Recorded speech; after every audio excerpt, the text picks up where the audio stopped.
আল্লাহ পাকের দরবারে অসংখ্য অগণিত শুকর যে মহান আল্লাহ আমাদেরকে অত্যন্ত দয়া করে আজকে পবিত্র জুমার দিনে দুনিয়ার যাবতীয় ঝামেলা থেকে মুক্ত করে আমাদেরকে আল্লাহ পাকের ঘর মসজিদে নিয়ে এসেছেন।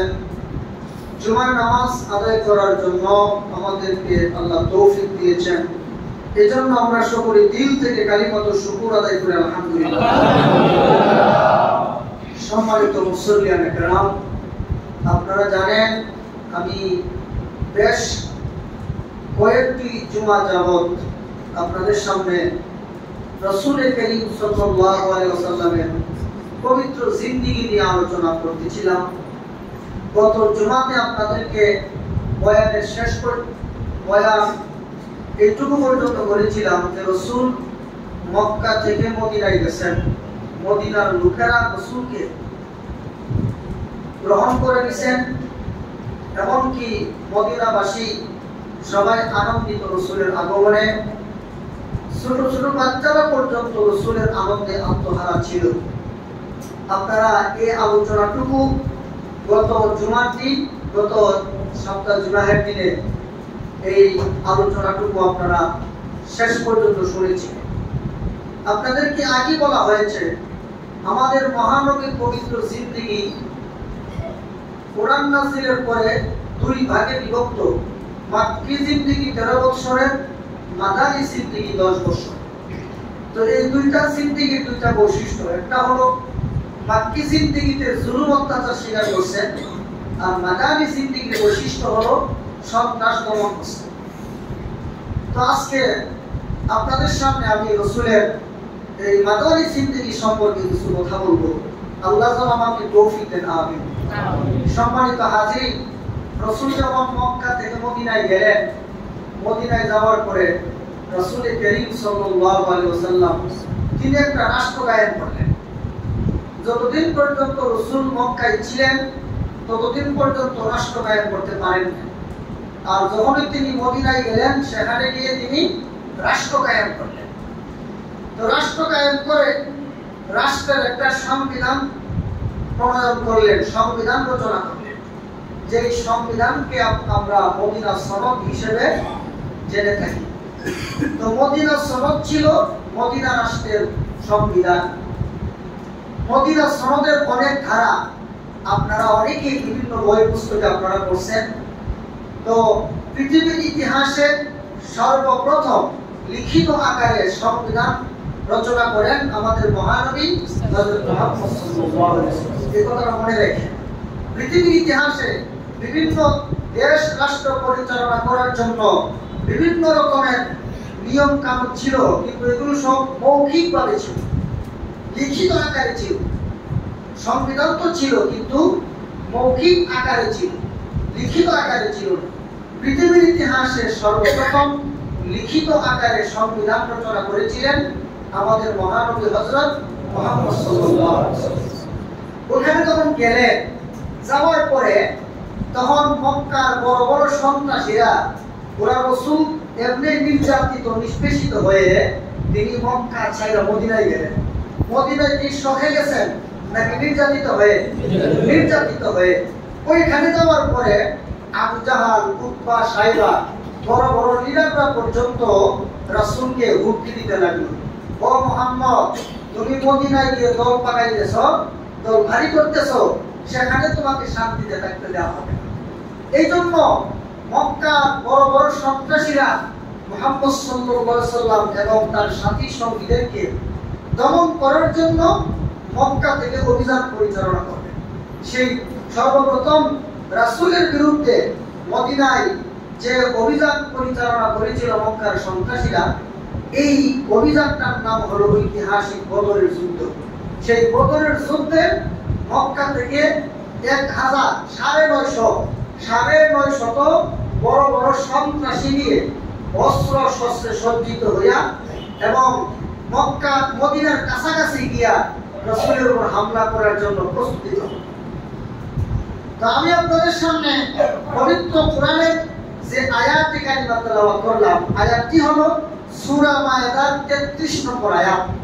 এই 33 নম্বর আয়াতের শানে নজুল আছে।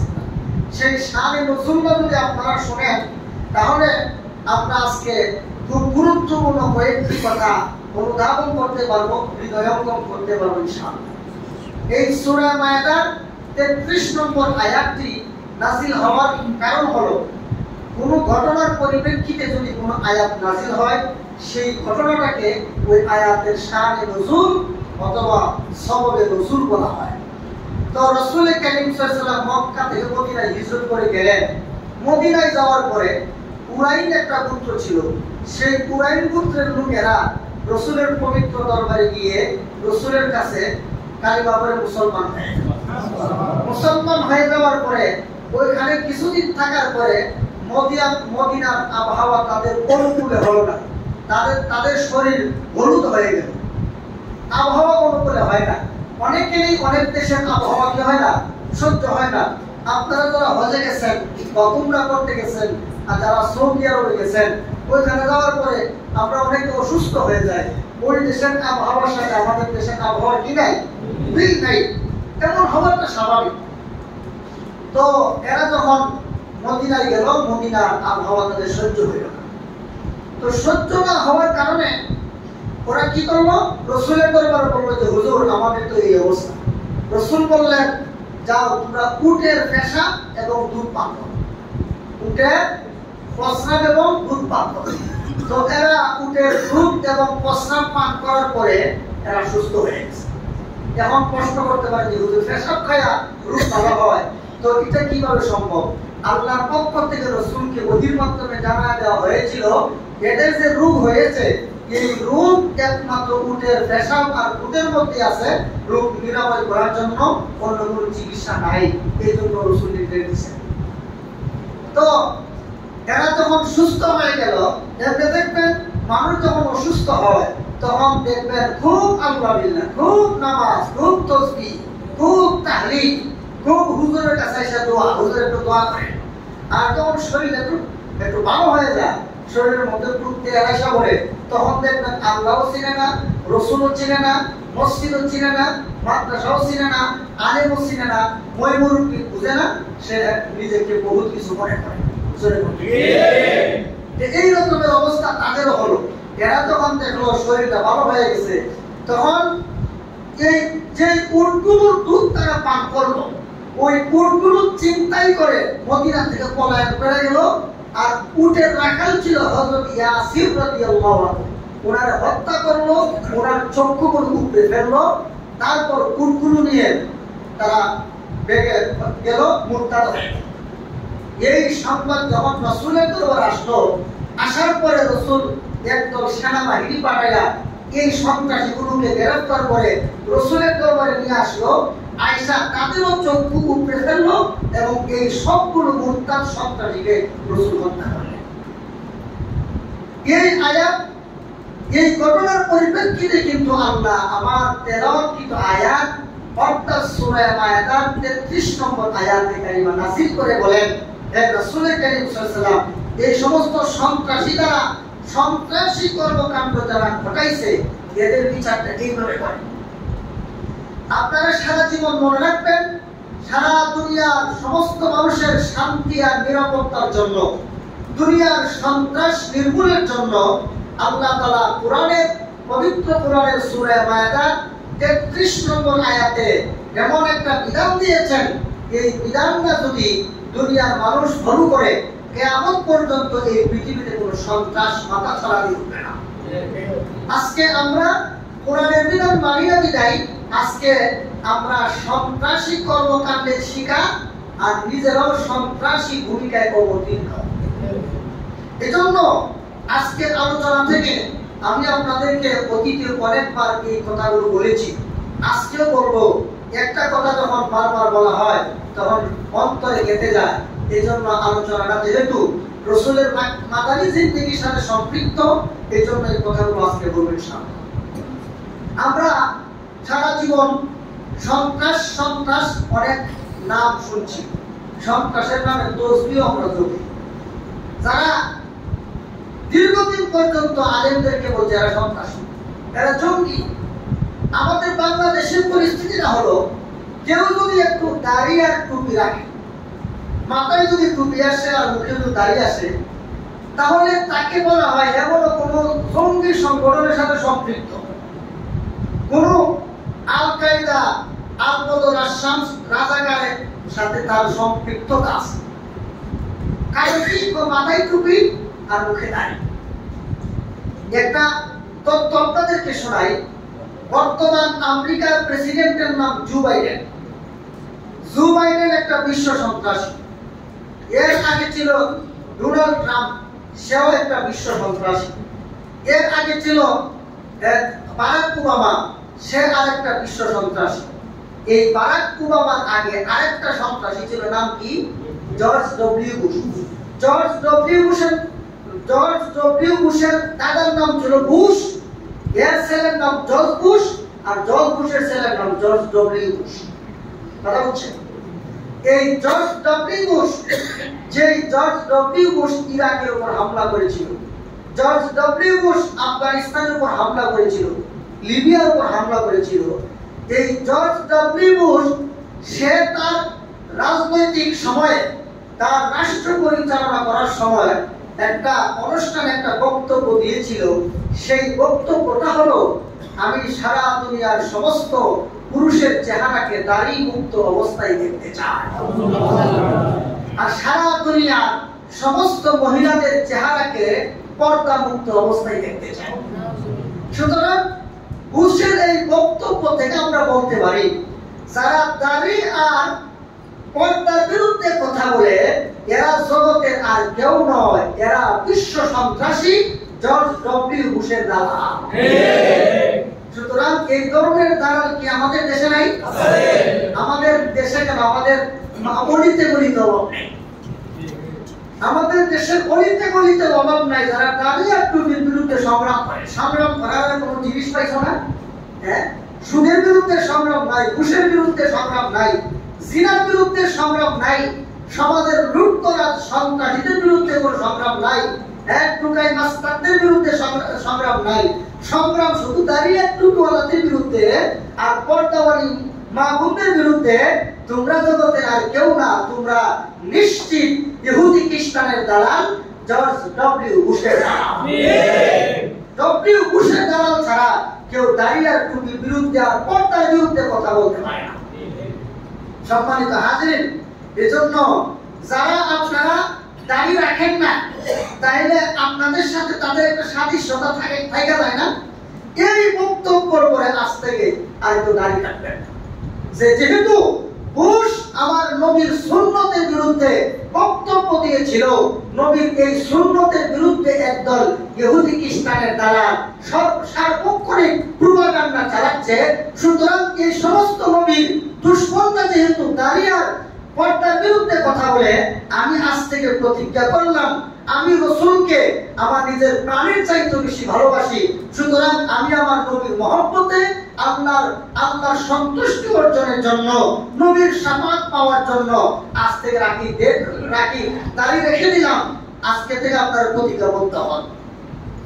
আপনারা জানেন বর্তমান ভারতে একজন হিন্দুদের একজন ধর্মগুরু, সে আমাদের বিশ্ব নবীকে নিয়ে এবং জঘন্যতম মন্তব্য করেছে। এই জন্য ইন্ডিয়ার মুম্বাইতে লক্ষ লক্ষ মুসলমান তারা মুম্বাইকে ঘেরাও করছে। হ্যাঁ, মুশরিকদের দেশে অবস্থান করেও মুসলমানদের অবস্থান দেখে একজন বক্তব্য দিতেছে মিডিয়ার সামনে এসে, যে এভাবে মুখের মধ্যে হাত দিয়ে বলে যে আমার জীবনের চাইতে আমি রাসূলকে বেশি ভালোবাসি, আমার নবীর বিরুদ্ধে কেন এই ধর্মগুরু বক্তব্য দিল, তার বিচার হওয়া লাগবে। বিচার না হওয়া পর্যন্ত আমরা এখান থেকে সরব না। বেঈমানদের দেশে মুসলমানদের অবস্থা, অথচ আমরা মুসলমানের দেশে অবস্থান করে আমরা নিজেরা দাঁড়িয়ে রাখি না, মা বোনদেরকে পর্দা করি না। সুতরাং দাড়ি আর টুপি, দাড়ি এবং আপনার পর্দা, এগুলো মুসলমানদের একটা চিহ্ন। আমি না মুসলমান, এটা চিহ্ন রাখি। এই জন্য সংগ্রামের সময় অনেক পাকিস্তানিরা অনেক হিন্দুদের উপর হামলা করছে। এখন এই আয়েশা জিজ্ঞেস করতো পাকিস্তানিরা, পাঞ্জাবিরা, তুই মুসলমান হো? তখন হিন্দুরা ডরে ভয়ে বলতো, হ্যাঁ ভাই মুসলমান।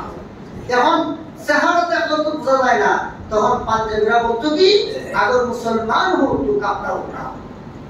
এখন দেখা যায় মানে হিন্দুরও কালিমা পড়ে, এখন বুঝবো কিভাবে? কাপড় উল্টায় দেখতো এটা কি মুসলমান না মুসলমান। এর চেয়ে বিদ্যুৎ আর কি হইতে পারে বলেন? এই জন্য মুসলমান, আপনি মুসলমান হিসেবে আপনার একটা পরিচয় থাকা দরকার, আপনার একটা চিহ্ন থাকা দরকার, এটা যে আমি একজন মুসলমান। মসজিদের উপরে মেহরাব দেওয়া হয় না, মিনার দেওয়া হয় না? আর বলেন না মসজিদের উপরে মিনার দেওয়া হয় কিনা? মিনারটা দেয় কেন? মিনারটা এই জন্যই দেওয়া হয়, দূর থেকে দেখলে কোনো বোঝা যায় না মসজিদ, এটা যেন মসজিদ। এজন্য অনেক লম্বা করে মিনার দেওয়া হয়, দূর থেকে যেন বোঝা যায় এটা একটা মসজিদ। ঠিক তেমনি ভাবে দূর থেকে যেন দেখা যায় এই লোকটা একজন মুসলমান। তার প্রমাণ কি? তার মুখে দাড়ি আছে, তার মাথায় টুপি আছে। সুতরাং মুসলমানদের জন্য দাড়ি আর টুপি এগুলো তো দরকার। আমাদের দেশে কিছু মুসলমান নামে কিছু অতি স্মার্ট মুসলমান আছে, এরা বলে, এই সমস্ত লোকেরা বলে হুজুর দাড়ি আর টুপির মধ্যে ইসলাম সীমাবদ্ধ। অনেকে বলে এরা স্মার্ট মুসলমান। এই সমস্ত স্মার্ট মুসলমানদেরকে বলতে চাই, তোমার নবীর মুখে দাড়ি ছিল কিনা বলো, নবীর সাহাবীদের মুখে দাড়ি ছিল কিনা বলো। যদি তোমার নবীর মুখে দাড়ি থেকে থাকে তাহলে এটা ইসলামের দাড়ির মধ্যে কি ইসলাম সীমাবদ্ধ? এই কথা কোন সাহসে বলো? এই জন্য আমরা আন্দোলন করব কার বিরুদ্ধে? অন্যায়ের বিরুদ্ধে। কিন্তু এখন দাড়ি আর টুপি দেখলে মনে করি সন্ত্রাসী। যারা এটা বলে এরা বিশ্ব সন্ত্রাসী, জর্জ ডব্লিউ বুশের দ্বারা। সম্মানিত হাজির, তো রাসূল করিম সাল্লাল্লাহু আলাইহি ওয়াসাল্লাম বড় বড় সন্ত্রাসীদেরকে এই সন্ত্রাসীগুলোকে গ্রেফতার করে আনলেন। আল্লাহ আয়াত নাযিল করে বলে দিলেন এই সন্ত্রাসীদেরকে এইভাবে আপনি হত্যা করেন।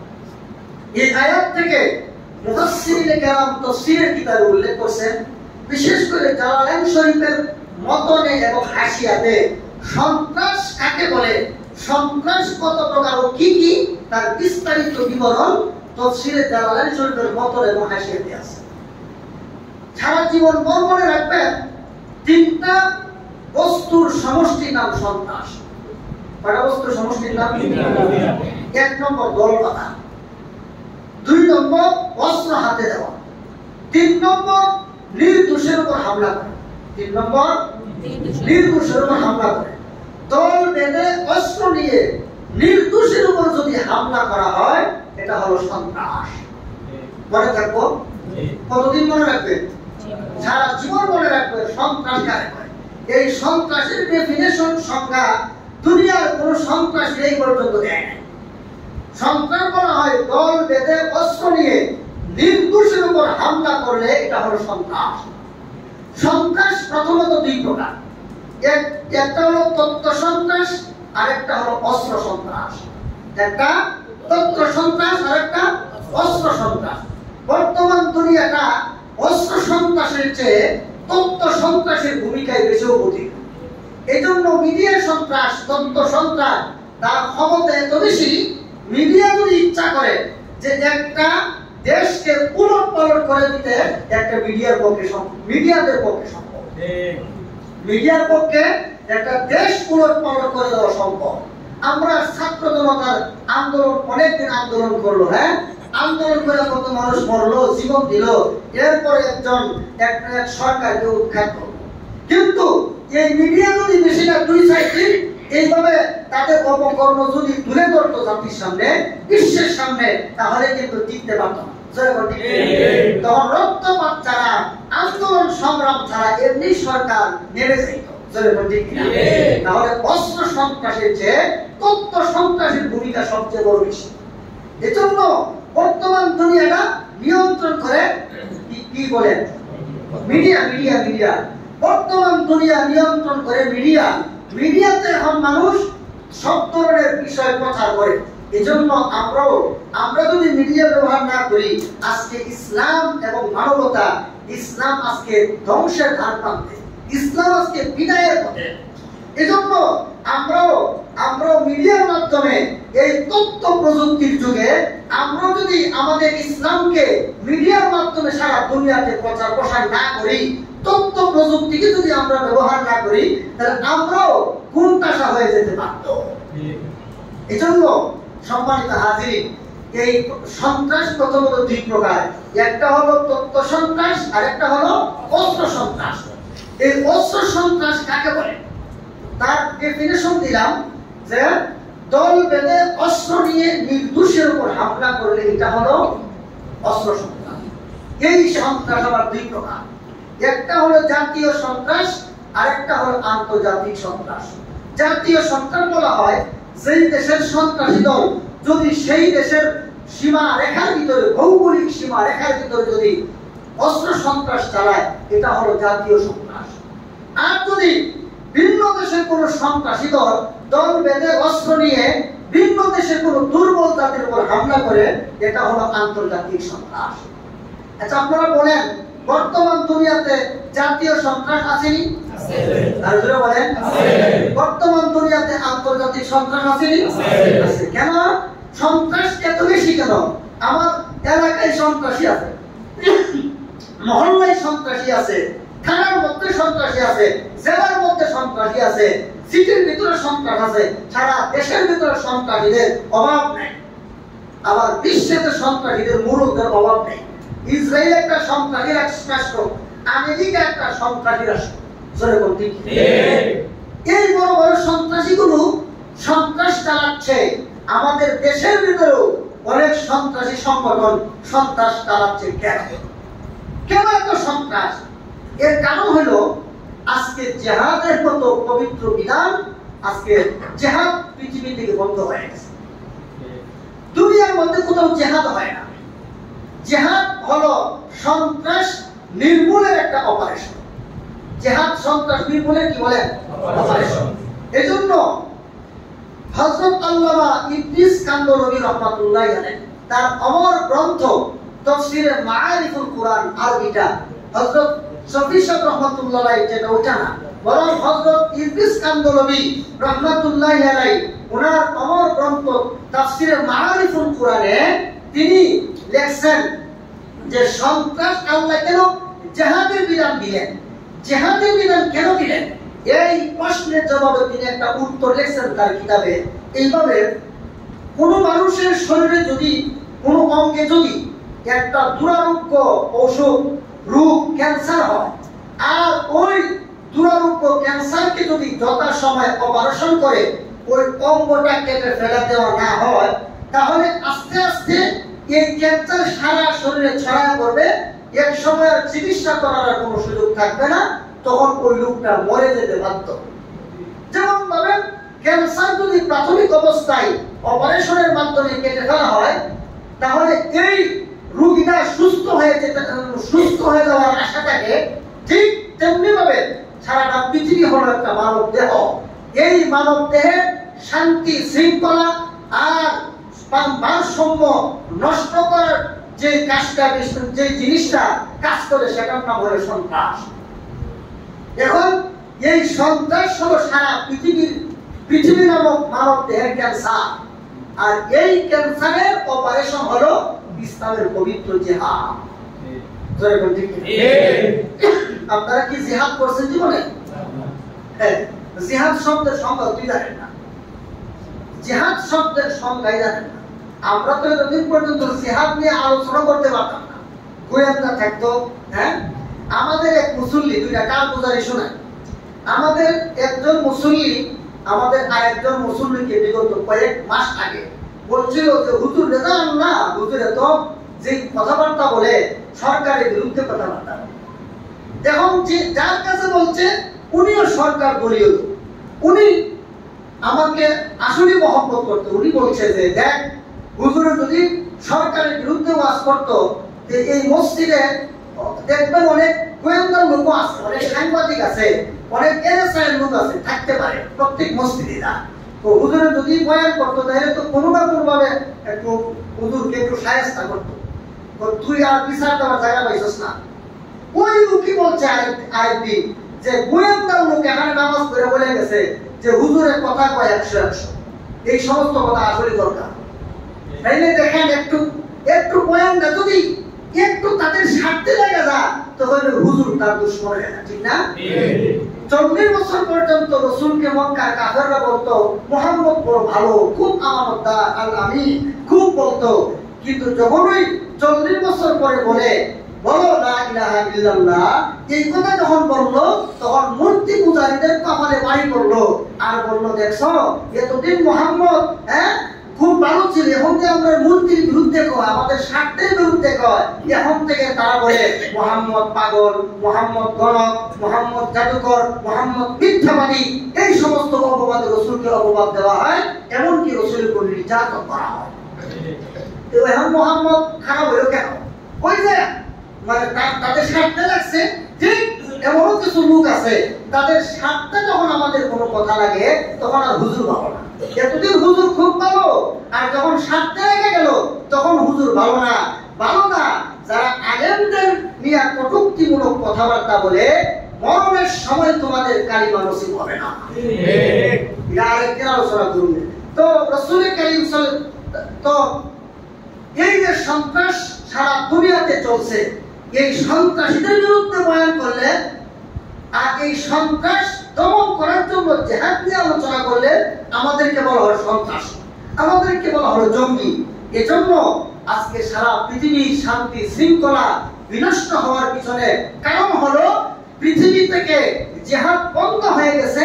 জিহাদ বন্ধ হয়ে যাওয়ার কারণে আজকে সারা পৃথিবীতে সন্ত্রাসীরা মাথা ছাড়াতে হচ্ছে। এজন্য আমরা জাতীয় সন্ত্রাসের শিকার, এজন্য আমরা আন্তর্জাতিক সন্ত্রাসের শিকার। সম্মানিত হাজির, অত্যন্ত দুঃখের সাথে বলতে হয় আজকে সারা দুনিয়াতে মুসলমানরা আজকে কত লাঞ্ছিত, কত অপমানিত। আজকে দেখেন রোহিঙ্গারা আমাদের বাংলাদেশে অবস্থান করতেছে, সন্ত্রাসীদের শিকার, এরা তাদের দেশে যেতে পারতেছে না। আজকে দেখেন ভারতের বিভিন্ন জায়গায় আজকে মুসলমানরা নির্যাতিত, তারা বিভিন্ন ভাবে নির্যাতিত হয়। গরু জবাই করলো কেন? গরুর গোশত ফ্রিজে রাখলো কেন? এই জন্য মুসলমানদের ক্ষেত্রে হত্যা করা হয়েছে কিনা বলেন? তারপরে আফগানিস্তান বলেন, তারপরে আপনার ফিলিস্তিন বলেন, এখন লেবাননে শুরু হয়েছে হামলা। এই যে বিশ্ব সন্ত্রাসী ইসরায়েল, সে বিশ্ব জনমতের বিরুদ্ধে গিয়া সে লেবাননে হামলা করলো। এখন লেবাননে হামলা করার পিছনে এই ইসরায়েলের এত ক্ষমতা, এত সাহস কোথায়? এর পিছনে বিশ্ব সন্ত্রাসী, সবচেয়ে বড় সন্ত্রাসী দেশ আমেরিকা তাদেরকে পৃষ্ঠপোষকতা করে যাচ্ছে, তাদের সন্ত্রাস লালনের সুযোগটুকু তারাই করে নিচ্ছে। আর না হয় আমেরিকা বলুক আমরা ইসরায়েলের সাথে নাই, বলুক না, তারা কূটনৈতিক অর্থনৈতিকভাবে সব দিকে ইসরায়েলের সাথে সম্পর্ক ছিন্ন করুক, তাহলে দেখবেন মুসলমানরা পেশাব শুরু করবে। এই হিংস্র জানোয়ার, এই বর্তমান দুনিয়ার সবচেয়ে হিংস্র জানোয়ার, অসভ্য বর্বর জাতীয় ইহুদি আর খ্রিস্টান মুসলমানদের পেশাবের স্রোতে তারা ভেসে যাবে। আজকে এই ইসরায়েলের এত দাপট, এত বর্বরতা কেন? তার পিছনে আমেরিকা সরাসরি জড়িত। এই আমেরিকার বুইরা খানা সেটা জো বাইডেন, দেখতে তো পুরো বানরের মতো দেখেন চেহারা। আল্লাহ চেহারা কি করে দেখেন? এই সন্ত্রাসী গুরু আর বর্বর জাতি গুরুর চেহারা গুলো দেখেন বৃদ্ধ বয়সে কি অবস্থায় হয়। আর একজন আলেম, একজন আল্লাহ বলার চেহারা দেখবেন শের পয়সা আরো সুন্দর হয়। আর এই সমস্ত বর্বর জাতি, বানর জাতি, ইহুদি আর খ্রিস্টান আর হিংস্র জাতি, এদের চেহারা চলন ঠিক থাকে না। আজকে লেবাননের উপর যে অত্যাচার, যে জুলুম অত্যাচার চলছে, তার পিছনে সর্বপ্রথম আমরা মুসলমানরা দায়ী। তাহলে যদি সন্ত্রাস যদি তার নিজের দেশের উপর হামলা করে, এটা হলো জাতীয় সন্ত্রাস। আর সন্ত্রাস যদি ভিন্ন কোনো দেশের উপর হামলা করে, এটা হলো আন্তর্জাতিক সন্ত্রাস। সুতরাং বর্তমান দুনিয়ার মানুষ জাতীয় সন্ত্রাসের শিকার এবং আন্তর্জাতিক সন্ত্রাসের শিকার। তো এই সন্ত্রাসীদেরকে দমন করার ব্যবস্থা হইল সরকার নিজে বাদী হয়ে আদালতে মামলা দায়ের করবে। সন্ত্রাসীদের বিরুদ্ধে সরকার নিজেই বাদী হবে, আদালতে মামলা করবে। আর আদালত তাদের বিরুদ্ধে গ্রেফতারি পরোয়ানা জারি করবে। গ্রেফতারি পরোয়ানা জারি করার পরে সন্ত্রাসীদেরকে তাদেরকে সদল বলে কাঠগড়ায় দাঁড় করাবে। কাঠগড়ায় দাঁড় করায় দেখবে সন্ত্রাসীদের কর্মকাণ্ড কি। সন্ত্রাসীরা 4 রকমের কর্মকাণ্ড করে, মনে রাখেন। সন্ত্রাসীরা 4 রকমের কর্মকাণ্ড করে। 1 নম্বর, দল বেঁধে অস্ত্র নিয়ে নির্দোষের উপর হামলা করে খুন করে লুণ্ঠন করে। 2 নম্বর, খুন করে শুধু, লুণ্ঠন নয়। 3 নম্বর, লুণ্ঠন করে খুন নয়। 4 নম্বর, দল বেঁধে অস্ত্র নিয়ে নির্দোষের উপর হামলা করতে গিয়েছিল ঠিক, কিন্তু খুনও করতে পারে নাই, লুণ্ঠনও করতে পারে নাই। এজন্য মহান আল্লাহ তাআলা পবিত্র কোরআনের সূরা মায়েদার 33 নম্বর আয়াত নাযিল করে বলেন, সন্ত্রাসীদেরকে শাস্তি দেওয়ার জন্য, সন্ত্রাস নির্মূলের জন্য আল্লাহ তাআলা 2টা ব্যবস্থা দিয়েছেন। একটা হলো প্রাথমিক ব্যবস্থা, আরেকটা হলো চূড়ান্ত পর্যায়ের ব্যবস্থা। প্রাথমিক ব্যবস্থা হলো সরকার বাদী হয়ে আদালতে মামলা দায়ের করবে, আদালত তাদের বিরুদ্ধে গ্রেফতারি পরোয়ানা জারি করবে। এই সন্ত্রাসীদেরকে সদল বলে কাঠগড়ায় দাঁড় করাবে। কাঠগড়ায় দাঁড় করায় দেখবে তাদের অবরোধটা কোন পর্যায়ে।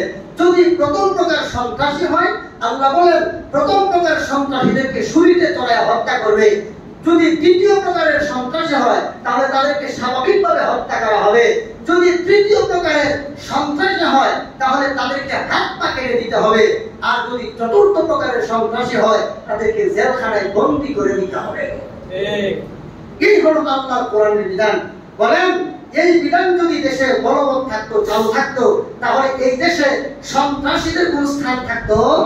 আর যারা বলেন, আপনারা যারা বলেন যে সন্ত্রাসীদের স্থান থাকতো না, আপনারাই কিন্তু গণতন্ত্র প্রতিষ্ঠার জন্য ফ্যাসিস্ট সরকারের পক্ষে আপনারা ভোট দিবেন। কিন্তু যতদিন পর্যন্ত এই দেশের মানুষ গণতন্ত্রের বিরুদ্ধে গিয়ে ইসলামী খেলাফত কায়েমের জন্য তারা যদি আন্দোলন সংগ্রাম না করে, তাহলে এই দেশ থেকে কিয়ামতের আগেও গণতন্ত্রের দ্বারা সন্ত্রাস নির্মূল হবে না। সন্ত্রাস নির্মূলের একমাত্র ব্যবস্থা হলো খেলাফত ব্যবস্থা। এখন তো জি আসতে হবে, খেলাফতের মাধ্যমে সন্ত্রাস বিদায় হবে, গণতন্ত্রের দ্বারা খেলাফত বিদায় হবে না। সারা দুনিয়া গণতন্ত্রের উপর চলছে। কোন দেশের সন্ত্রাসী নির্মূল হয়েছে বলেন? কয়টা দেশের সন্ত্রাস নির্মূল হয়েছে বলেন? আর যদি খেলাফত ব্যবস্থা কায়েম থাকতো, তাহলে খলিফা হযরত উমর ইবনে আব্দুল আজিজের সময়ে বাঘ আর হরিণ এক কানে পানি পান করছে। তাহলে দেখেন তাদের খেলাফত আমল কত সুন্দর ছিল। আল্লাহ রাসূল বলেন, ইয়ামানের রাজধানী সানআ থেকে সৌদি আরবের হাজারাবাদ পর্যন্ত শত শত কিলোমিটার পর্যন্ত একজন মহিলা একাকী সফর করে যাবে, তার মান সম্মান হারানোর কোনো ভয় থাকবে না, চুরি ডাকাতির কোনো ভয় থাকবে না। আল্লাহ রাসূল এমন একটা জাতি উপহার দিয়ে গেছেন, গণতন্ত্রের মাধ্যমে নয়, বরং রাসূল খেলাফতের মাধ্যমে 10 বছর খেলাফত ব্যবস্থা কায়েম করার মাধ্যমে এমন একটা সুন্দর জাতি পৃথিবীবাসীকে উপহার দিয়ে গেছেন। আল্লাহ রাসূল ঘোষণা দিয়ে গেছেন, খায়রুল কুরুনি কারনি, আমার যুগের মুসলমানরা শ্রেষ্ঠ মুসলমান।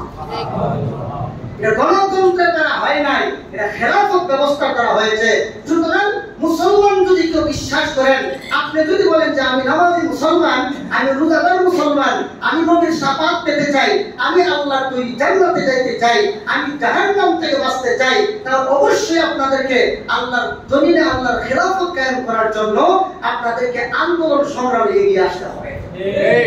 আপনারা সুদখোর, মদখোর, গাঁজাখোর, জিনাখোর, লুটতরাজকারী সন্ত্রাসীদেরকে পরিহার করে আল্লাহওয়ালাদের মাধ্যমে এই জমিনে আল্লাহর খেলাফত যদি কায়েম করতে পারেন, ইনশাআল্লাহ সুম্মা ইনশাআল্লাহ এই দেশ থেকে সন্ত্রাস দূর হবে, চাঁদাবাজ দূর হবে, লুটতরাজ দূর হবে, ভূমি দখল দূর হবে, অন্যায় অবিচার সব দূর হয়ে যাবে। যারা ভূমি দখল করে, দুর্বলদের ভূমি দখল করে, ভূমি নিয়ে যায়, তাদের ব্যাপারে ভালো রকম মনে রাখেন, সহিহ মুসলিম শরীফের 80 নম্বর পৃষ্ঠা একেবারে সর্বশেষ হাদিস, আল্লাহ রাসূল বলেন, মান ইত্তাqa আরদাল যালিমান লাকিয়াল্লাহা ওয়া হুয়া আলাইহি গাদবা। আল্লাহ রাসূল বলেন, কেউ যদি কারো জমি অন্যায়ভাবে দখল করে নিয়ে যাও, আমরা দেশে চলছে না, এখন তো প্রতিবেদন দেখতেছি, অমুকে হাজার হাজার কোটি টাকার মালিক, কেমনে হয়েছে? ভূমি দখল করে, খাস সরকারি জমি দখল করে, অসহায় মানুষের জমি দখল করে সে হাজার হাজার কোটি টাকার মালিক হয়ে। এগুলো আমরা দেখতেছি। তো তুমি যে দুর্বল মানুষের জমি দখল করলা, সরকারি জমি দখল করলা অন্যায় ভাবে, তোমার অবস্থাটা কি হবে জানো? আল্লাহ রাসূল বলেন লাকিয়াল্লাহ ওয়া হুয়া আলাইহি গাদবান। এই জালিম আল্লাহর সাথে এমন অবস্থায় সাক্ষাৎ করবে যে ওই জালিমের উপর আল্লাহ রাগান্বিত, আল্লাহ ক্রোধান্বিত, আল্লাহ ওই জালিমের প্রতি সন্তুষ্ট থাকবেন না। বলেন তো দেখি, আল্লাহ যার প্রতি অসন্তুষ্ট, রাগান্বিত, তার ঠিকানা জান্নাতুল ফেরদাউস। কি বলেন? কোথায়? জাহান্নামের নিকৃষ্টতম স্থানে হবে তার ঠিকানা। এই জন্য ভূমিদস্যু বাংলাদেশে অভাব নাই, মহল্লায় মহল্লায় ভূমিদস্যুরা অভাব নাই। আজকে ক্ষমতার দাপটে তুমি ভূমি দখল করছো ঠিক, কিন্তু তোমার মরণের পরে তোমার সাথে আল্লাহ কথা বলবেন না, তোমার প্রতি রাগান্বিত থাকবেন। এর মানে হলো তুমি আল্লাহর তৈরি জাহান্নামের টিকিট দুনিয়া থেকে ক্রয় করে তুমি কবরে গেছো। এই জন্য এই সন্ত্রাস নির্মূল করার দুইটা ব্যবস্থা, প্রাথমিক মানে জাতীয় সন্ত্রাস দমনের দুইটা ব্যবস্থা, একটা হলো প্রাথমিক আর একটা হলো চূড়ান্ত। চূড়ান্ত হইল যে সরকার যখন বাদী হয়ে আদালতে মামলা দায়ের করে, তখন যদি সন্ত্রাসীরা পুলিশের হাতে ধরা না দিয়া, পুলিশের বিরুদ্ধে, সেনাবাহিনীর বিরুদ্ধে যদি দেখা যায় যে অস্ত্র শস্ত্র বন্দুক নিয়ে যদি দাঁড়ায় যায়, যেমন আমাদের পার্বত্য চট্টগ্রামে এগুলো চলছে, রাঙ্গামাটি, খাগড়াছড়ি, বান্দরবান, এই তিন জেলায় কিছু উপজাতি, কিছু পাহাড়ি সন্ত্রাসী আছে। এরা আমাদের দেশের স্বাধীনতা মানতে চায় না, এরা আমাদের দেশের শান্তি শৃঙ্খলা এরা নষ্ট করতে চায়। এই জন্য এরা কিন্তু এক ধরনের সন্ত্রাসী। কালকে দুইজনের বক্তব্য শুনলাম, একজনে বলতেছে এই আমরা এই চট্টগ্রামকে ভারতের সাথে মিলাই দিতে হবে। চট্টগ্রাম কি ভারতের বাপের জায়গা না বাংলাদেশের জায়গা? হ্যাঁ, খালি মিলাই দেখো না। এই দেশ পাকিস্তান থেকে আমাদের দেশের সাধারণ মানুষ, খেটে খাওয়া মানুষ, কামলা মাঠে ঘাটে কাজ করতে, এবং কামলারা এই দেশের স্বাধীনতা অর্জন করেছে পাকিস্তানিদের হাত থেকে। এটা বাংলা ভারতের অঙ্গরাজ্য বানানোর জন্য নয়। এই দেশের মানুষ গণ অভ্যুত্থানের মাধ্যমে দেখা দিল দেশের প্রতি ভালোবাসা কতটুকু। যদি ভারত যদি আমাদের উপরে আগ্রাসী ভূমিকা অবতীর্ণ হয়, তাহলে আমাদের কাছে যা আছে তা নিয়ে আমরা আমাদের দেশের স্বাধীনতা সার্বভৌমত্বকে আমরা রক্ষা করব। সম্মানিত হাজির, তারা বলে যে আমরা ভারতের সাথে মিলে যেতে চাই। কেন ভারতের সাথে মিলবা? কেন? বাংলাদেশের আপনারা দেখছেন উপজাতিদের জন্য কোটা আছে না আমাদের, এবং তারা ভালো ভালো চেয়ারে বসে আছে, ভালো ভালো বলতে নৌ বাংলাদেশের সুবিধা নিবা, বাংলাদেশের দেশে থাকবা খাইবা, আর তোমরা আরেক দেশের সাথে মিলে যেতে চাও, তাহলে তোমরা চলে যাও তোমাদের দাদাদের দেশে, আমাদের দেশে থাকার দরকার নাই। যেরকম ঠিক আরেক সন্ত্রাসী কয় শুনলাম, হয় রাঙ্গামাটি, খাগড়াছড়ি, বান্দরবান আর চট্টগ্রাম আমাদের, এখান থেকে বাঙালিদেরকে সরাও, সেনাবাহিনীদেরকে সরাও, আমাদেরকে এই জায়গায় জায়গা করে দাও। কেন? মামুর বাড়ির আবদা যে বললেই হবে। এই সমস্ত সন্ত্রাসীদেরকে গ্রেফতার করে কঠিনভাবে বিচারের আওতায় এনে দেশের স্বাধীনতা সার্বভৌমত্ব রক্ষা করা সরকারের গুরুত্বপূর্ণ দায়িত্ব। সম্মানিত হাজির, তাইলে সন্ত্রাস যখন সন্ত্রাসী কর্মকাণ্ড করবে, এই সন্ত্রাস দমনের দুইটা ব্যবস্থা, একটা হলো প্রাথমিক ব্যবস্থা, আরেকটা হলো চূড়ান্ত ব্যবস্থা। প্রাথমিক ব্যবস্থাটা কি বললাম? প্রাথমিক ব্যবস্থা হলো সরকার বাদী হয়ে সন্ত্রাসীদের বিরুদ্ধে আদালতে মামলা দায়ের করবে, আদালত তাদের বিরুদ্ধে গ্রেফতারি পরোয়ানা জারি করে এদেরকে, সন্ত্রাসীগুলোকে আদালতের কাঠ করে আইনা দেখবে তাদের কোন ধরনের অপরাধ। সন্ত্রাসীরা 4 রকমের অপরাধ করে থাকে। 1 নম্বর, দল বেঁধে অস্ত্র নিয়ে নির্দোষের উপর হামলা করে, খুন করে, লুণ্ঠন করে। 2 নম্বর, খুন করে লুণ্ঠন নয়। 3 নম্বর, শুধু লুণ্ঠন করে খুন নয়। 4 নম্বর, দল বেঁধে অস্ত্র নিয়ে নির্দোষের উপর হামলা করেছিল ঠিক, কিন্তু খুন করতে পারে নাই, লুণ্ঠন করতে পারে নাই। এই সমস্ত সন্ত্রাসীদের বিরুদ্ধে বিচার করার জন্য মহান আল্লাহ পবিত্র কোরআনের সূরা মায়েদা 33 নম্বর আয়াতে বলেন, প্রথম প্রকার সন্ত্রাসীদেরকে ছুরিতে চড়ায় হত্যা করো, দ্বিতীয় প্রকার সন্ত্রাসীদেরকে স্বাভাবিকভাবে হত্যা করো, তৃতীয় প্রকার সন্ত্রাসীদেরকে হাত পা কেটে দাও, চতুর্থ প্রকার সন্ত্রাসীদেরকে জেলখানায় বন্দী করে দাও। এটা হলো সন্ত্রাস দমনের প্রাথমিক ব্যবস্থা। এখন যদি প্রাথমিক ব্যবস্থা গ্রহণ করতে গিয়ে যদি সরকার বিফল হওয়ার মানে হইল যে পুলিশ পাঠিয়েছিল সন্ত্রাসী গ্রেফতার করার জন্য। যখন সন্ত্রাসীরা পুলিশের হাতে ধরা না দিয়া বরং স্ট্যান্ড কামান গুলা বারুদ দিয়া পুলিশের মোকাবেলায় যদি দাঁড়ায় যায়, তখন কি করা? তখন চূড়ান্ত ব্যবস্থা গ্রহণ করতে হবে। চূড়ান্ত ব্যবস্থাটা হলো বাংলাদেশের যেখানেই বড় বড় সন্ত্রাসীরা আইন শৃঙ্খলা বাহিনীর বিরুদ্ধে অস্ত্র শস্ত্র গোলা বারুদ নিয়ে দাঁড়ায় যাবে, সেখানেই সেনাবাহিনী পাঠাইয়া সম্পূর্ণ সন্ত্রাসীদেরকে গুলির মুখে উড়াইয়া দিতে হবে, ক্রাশ ফায়ার করে জায়গায় তাদেরকে শেষ করে দিতে হবে। এটা হলো সন্ত্রাস দমনের চূড়ান্ত ব্যবস্থা। আরেকটা হলো আন্তর্জাতিক সন্ত্রাস। আন্তর্জাতিক সন্ত্রাস হলো এক দেশের সন্ত্রাসী দল আরেক দেশের দুর্বল জাতির উপর হামলা করে, যেমন ইসরায়েল আর আমেরিকা। জোরে করতে যেমন ইসরায়েলের বিরুদ্ধে সারা দুনিয়ার সমস্ত মুসলমানদের জিহাদ ঘোষণা করা দরকার। এই ইসরায়েল নামক একটা বিস্ফোরা মধ্যপ্রাচ্যে কেউ তারা রাষ্ট্র স্থাপন করলো, এটা একমাত্র আমেরিকার সহায়তা। আমেরিকা ইসরায়েলকে এখানে রাষ্ট্র গঠন করার জন্য সর্বাত্মক সহযোগিতা করলো। কেন? এই জন্যই করলো যেন মধ্যপ্রাচ্যের মুসলিম দেশগুলো কখনো ঐক্যবদ্ধ হতে না পারে, সংগঠিত হতে না পারে, সবসময় একটা বিশৃঙ্খলা লাগায় রাখার জন্য মধ্যপ্রাচ্যে ইসরায়েল নামক এই জারজ রাষ্ট্রটার জন্ম দিল আমেরিকা। এখন এরা দ্বন্দ্ব লাগায় রেখে মুসলমানদেরকে মারে, আর এই সুযোগে তখন আমেরিকা নামক সন্ত্রাসী রাষ্ট্ররা এর মধ্যপ্রাচ্য থেকে, মিডল ইস্ট থেকে, মুসলমানের দেশ থেকে তেল, গ্যাস, স্বর্ণগুলো তারা নিয়ে যাচ্ছে। এই জন্য এই ইসরায়েলের বিরুদ্ধে সারা দুনিয়ার সমস্ত মুসলিম রাষ্ট্রপ্রধান যারা আছো, তোমরা আজকে নাকে তেল দিয়ে ঘুমাচ্ছ। জিহাদ নামক আল্লাহর ফরজ বিধান ছেড়ে দেওয়ার কারণে কাল হাশরের ময়দানে তোমাদের কপালে আল্লাহ তুমি জান্নাতের গ্রামও ঢুকবে না। এজন্য এরা হলো আন্তর্জাতিক সন্ত্রাস। এই আন্তর্জাতিক সন্ত্রাস আর জাতীয় পর্যায়ে সন্ত্রাস দমন করার জন্য আল্লাহ পবিত্র কোরআনে ঘোষণা দিয়েছেন সূরা মায়েদার 33 নম্বর আয়াতে। রাসূল করিম সাল্লাল্লাহু আলাইহি ওয়াসাল্লামের পবিত্র জিন্দেগি 10টা বছরই কেটে গেল সন্ত্রাস দমন করতে করতে। বলেন রাসূলের 10টা বছর কিভাবে কাটছে? সন্ত্রাস দমন করতে করতে। রাসূলের পবিত্র জিন্দেগিতে 66টা সন্ত্রাস দমন করার জন্য যুদ্ধ পরিচালনা করছে। রাসূলের পবিত্র জিন্দেগিতে 66টা জিহাদ পরিচালনা করছিলেন। কেন?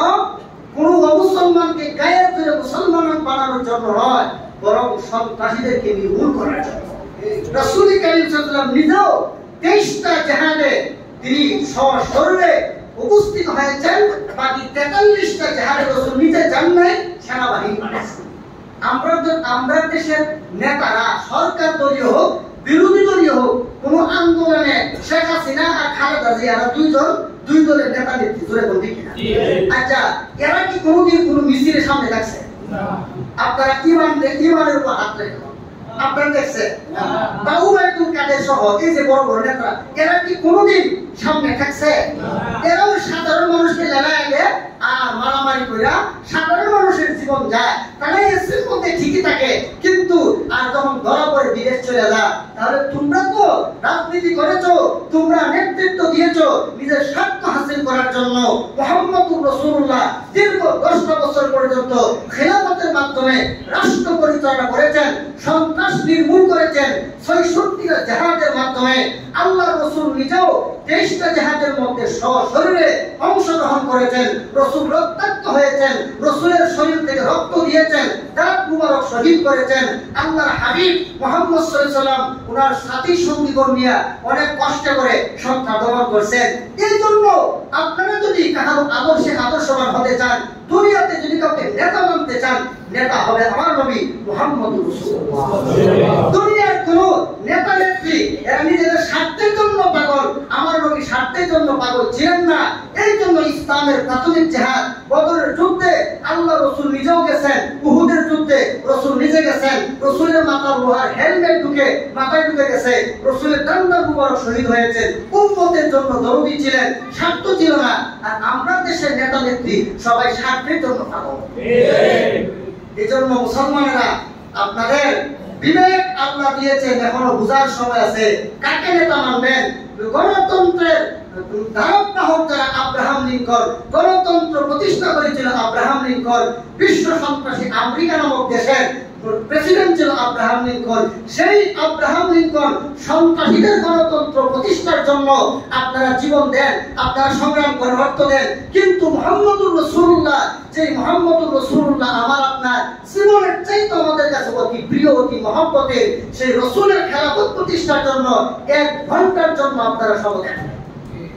এই জন্য বলেন দুনিয়াতে গণতন্ত্রের দ্বারা শান্তি আসবে না, খেলাফতের দ্বারা আসবে। বলেন খেলাফতের দ্বারা। যদি বিশ্বাস করেন আপনি মুসলমান, যদি বিশ্বাস করেন না, আপনার অন্তরে ঈমানের লেশ মাত্র নাই। এখন আপনার হিসাব আপনি মিলান, আপনি কি গণতন্ত্রের জন্য সংগ্রাম করবেন নাকি খেলাফতের জন্য সংগ্রাম করবেন? এই জন্য ভাই রাসূল কারীম সাল্লাল্লাহু আলাইহি ওয়াসাল্লামের পবিত্র জিন্দেগি 10টা বছর চলে গেল শুধু সন্ত্রাস দমন করতে করতে। তো আল্লাহ রাসূল সাহাবায়ে এই ৬৬টা জিহাদ করছেন।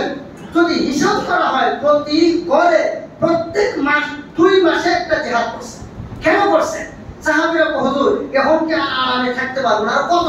রাসূল বলেন, ও সাহাবীরা ধৈর্য ধারণ করো, তোমরা একটু ধৈর্য ধারণ করো, সবর করো।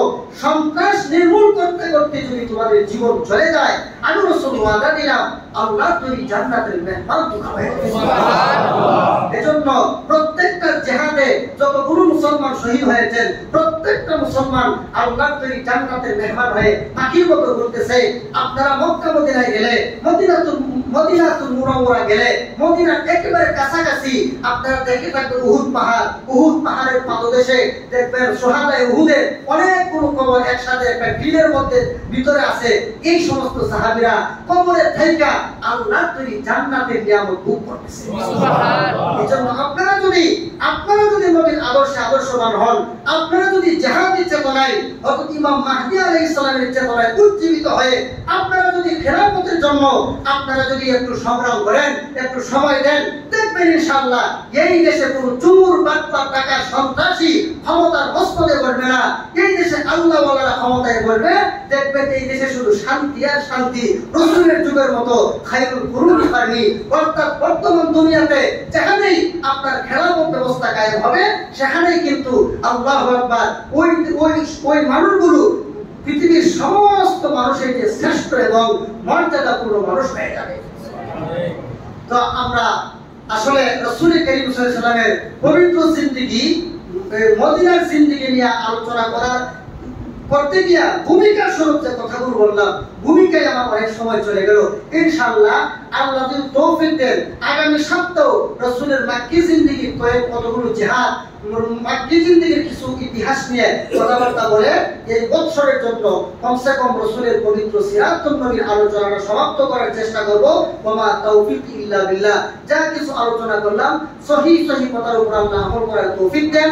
আমার জবান থেকে যদি কোনো ভুল কথা বেরিয়ে যায়, আল্লাহ যেন আমাদের সকলের ব্রেন থেকে মুছে দেন এবং হকের উপর আমল করার তৌফিক দান করেন। আমিন। সুবহানা রাব্বিকা রাব্বিল ইজ্জাতি আম্মা ইয়াসিফুন ওয়া সালামুন আলাল মুরসালিন ওয়ালহামদুলিল্লাহি রাব্বিল আলামিন।